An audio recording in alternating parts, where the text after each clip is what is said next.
Okay, today we are talking about how to connect with people, how to really connect with them so that you have a bond, so that you can create amazing friendships. How is it we can do some amazing and sometimes unexplainable things, like heal our own bodies by the power of our thoughts? Mother's intuition, the law of attraction. Can we really tap into our subconscious mind? Can we really create our own realities? It begs the question, are we novice gods? Thank you for joining me on this documentary series where we find out how much more power we actually have in our lives. Power to create the kinds of lives that we design, that we actually want. It's about living deliberately. It's about living consciously. So today we're talking about how to connect with people. And I mean like truly connect, deeply connect. You know, none of this superficial stuff. Think about your relationships right now. Are they vibrant relationships that just fill you up, or are they draining to you? Are your relationships not where you want them to be? Are you nervous when you're out in public and you're not sure how to work at networking meetings and things, where, what do you do? How do you really talk to people? So anyway, I'm going to share 7 easy steps for you so that you can truly connect with people. Okay, step number 1, eye contact. Eye contact is huge. How often do you get involved in a conversation with somebody and they're just kind of looking around, and it's almost like, you remember when you were a kid and you'd go to those dances at school and you'd be dancing with them and they're looking around trying to figure out who's next. Who am I going to dance with next? This happens all the time when I go to networking meetings. You go to shake someone's hand and it's almost like they're already looking away going, well, I can tell this conversation isn't going anywhere. They're not fully present. And you can tell from their eye contact. Well, what can you do to be fully present? To really give them that eye contact that shows, hey, you are someone special. I'm going to spend some time with you. And when you do that, when you give them that eye contact and really show that you're there, it makes a huge difference. So that's step number 1. And step number 1 actually just ties right into step number 2. Because when you have that eye contact, when you're looking right at them, and it doesn't mean like staring them down, but when you are looking at them and you're smiling and they can tell that you're fully there. They can tell that you're present. You're not looking off into what's next. You're not kind of thinking about what happened before. You are engaged with them right here. So if you want to truly connect with people, be all there. Be right there. Connect with them by being fully present. And as you are fully present with them, that takes you into step number 3. You want to use that person's name. So if you have just met them, use mnemonic devices, whatever you need to do, memory devices, I'm blanking on what you call these, but these routines that you get into where you will like do word association and things so that you can remember their name. Do that so that you can remember it and then use their name in the conversation. People love to hear their name because when they hear their name, they know that you actually heard it, that you remembered it, that you were there, and that they are important. And so if you use a person's name, it just makes them feel good, and it makes them feel good because you made them feel good. And so they're going to like you more. They're going to want to connect with you more. So, the way to truly connect with people, step number 3, is to use that person's name. Now, step number 4 is to use positive body language.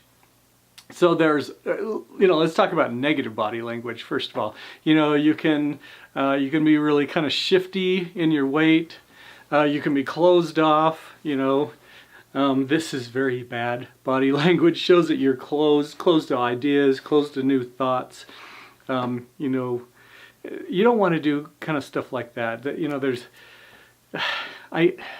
If you're tapping, if you're impatient, if you're uncomfortable, that's going to come across in your body language. And people pick up on body language all the time because it's sending signals about what you are really thinking, what your subconscious is thinking. And so if you are, working to be fully present, if you're using their name and trying to do things that will help you really connect with them, but you in your body language are doing stuff that is not congruent with that.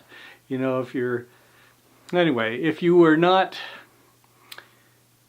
using the kind of positive body language that will really help connect with them, that will be true to how you are looking to be, then it's going to send a different message. So what you want to do is you want to be engaged, you want to be fully present.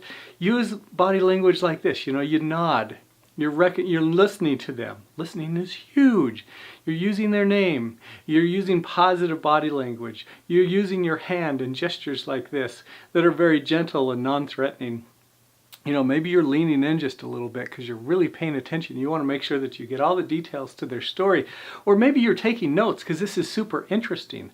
When you start using positive body language like this, people are going to go, wow, this person is fantastic. I like what they're about.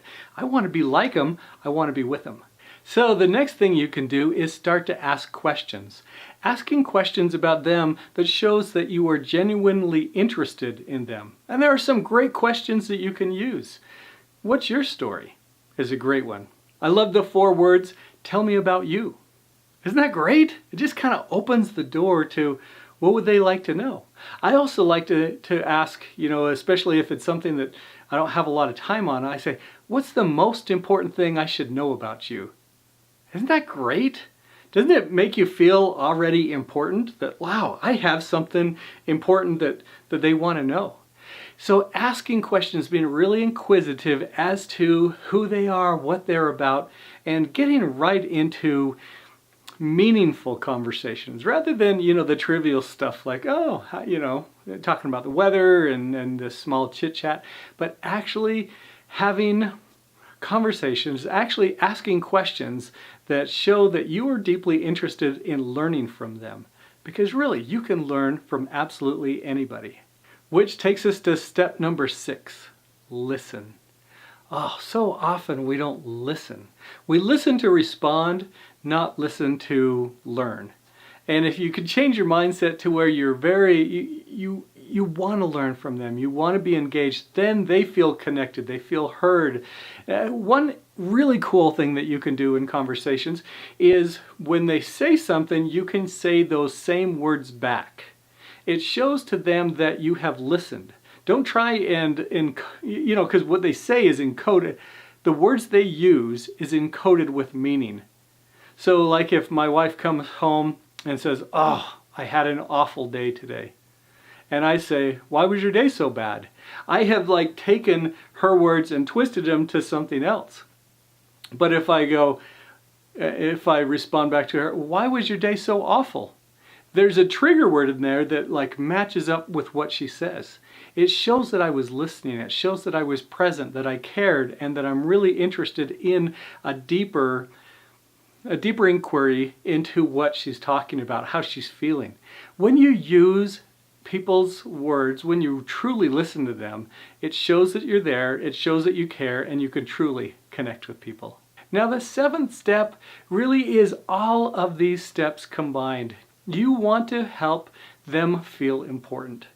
And you do that through your body language, you do that through the questions that you ask, you do that through being perfectly present, you do that through your eye contact.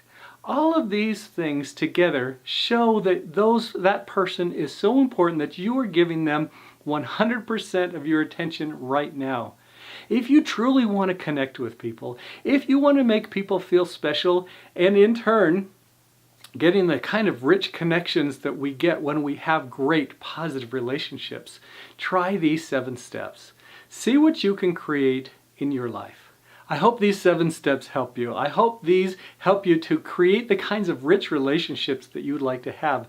You are a creator. You are a son or daughter of God. You have divine DNA. You were a God in training. You're a novice God. And you have within you the ability to create amazing things in your life. I hope that rich relationships are a part of that.